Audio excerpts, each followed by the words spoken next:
بی‌توکلی اینه بچه.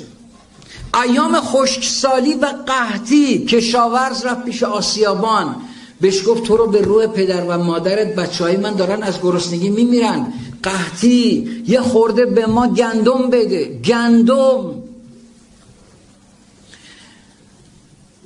آسیابان یه مقدار گندم ریخت تو دستمال، گره زد داد بهش. همطور که داشت میومد داشت دعا میکرد، میگو خدایا به حق عزتت گره از مشکلات مردم باز کن، گره از گرفتاری های مردم باز کن، گره از این قحطی، از این خوشسالی، از این نکبتی که ما رو گرفته باز کن.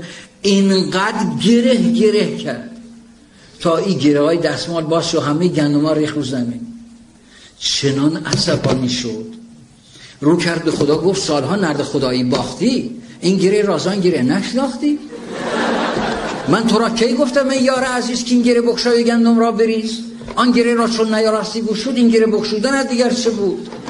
من خداوندی ندیدم زین نمد یک گره بخشودی آن هم غلط. میگه الغرض برگشت مسکین دردناک تا مگر برچیندن گندم ز خاک. برگشت گندم ها رو جمع کنه. چون برای جستجو خم کرد سر، دید افتاده یکی هم میان زر. یه صدایی در درون بهش گفت تو مبین اندر درختی یا بچا، تو مرا بین که منم مفتاح راه.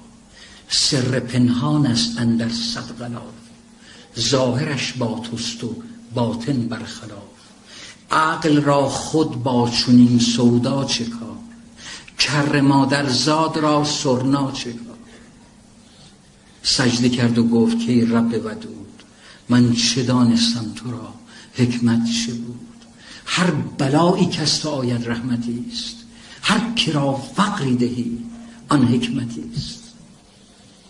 این شعر مولانا رو بچه‌ای که میخواید ازدواج کنید به خاطر بسپرید، تا آخر عمر این شعر رو نگه دارید.